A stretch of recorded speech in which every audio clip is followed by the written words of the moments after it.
In this video, we're going to demonstrate how to put in the predecessors into our work breakdown structure so that we will sequence the tasks to get the project complete.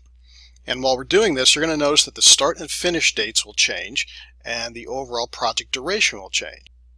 The project duration right now is only 30 days because what it's doing is it's looking at each of these phases and it's just taking the longest amount of time for any one of those, which is 30 days because we don't have any predecessors. Let's get started. Needs survey is our first task, and there is no predecessor because it is our first task. So then we'll look to set product specs, and its predecessor is the needs survey number 3. So we'll come down one line and I'll click this drop down arrow, and you can see that everything, there's the line number and the identification of the task, so I can just go ahead and click that. And then I'll just click off that, and now we have 3. One thing to notice when I did that, and hopefully you can see these on the video, the lines shaded a slightly darker color of blue, meaning because I entered something, any task that changed, the software is letting you know the impact of what you just did. And you can see that this phase went to 35 days, and so did the overall project duration. Now the next one is shelf life report, that's number 4. So here I can do the same process, or I can just type in 4. And you can see now the project's starting to get longer. The next task, nutrition, is 4. Okay, and then we have the select fruit suppliers, that's a new phase. And there's 2. There's 2 predecessors, 5 and 6. So if I click this, I want the shelf life report to be finished and the nutrition report to be finished before I begin fruit suppliers. So now that I've got that done, I can go ahead and click off, and there we go, those are there. Now you can see that this 20 days is being added to that 45 to give us 65 total. Now initial production, that's a phase, it's tasks are indented, so I'm going to leave that one blank, and I'm going to come down to equipment rehab, and that's 4.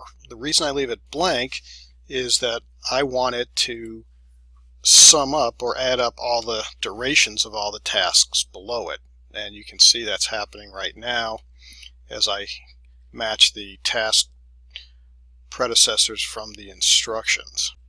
I've done everything up until prepare product launch. That one's got some special items here, so let's go ahead and click here, right click the task, and we're going to select project information. Okay, and that's going to bring up this pop-up. I want to enter the resources, the predecessor, so I go here, and now I can put the IDs. I'll put 13, I'll put 16, 17, 19, and 20. And you see these are all of this 13, 16, 17, 19, and 20. Now the FS, right, it says FS plus 25. What is FS? Come over here to the type of task. Let me do this 19. We'll start here. If I come here and select this drop down, what you see is there are 4 different predecessor relationships. And the most common is the finish to start, meaning the task, the predecessor has to finish before the successor task, the next task in line, can start. You can have start to start, meaning when I start task A, I can at the same time start task B. You can set up a finish to finish where I have to finish 2 tasks at the same time. And this one, when I start a task, I want to finish different tasks. So and the book has some explanations on those. So we're just going to leave this one as finish to start because that's what that is. And we're going to put in a lag. You see the lag time, that's going to be 25 days. What that means is I am going to finish the FDA certification, and then I'm going to have a 25-day delay before I can start this next task. And on the trademark, I'm going to have a 15-day lag. And again, the same thing.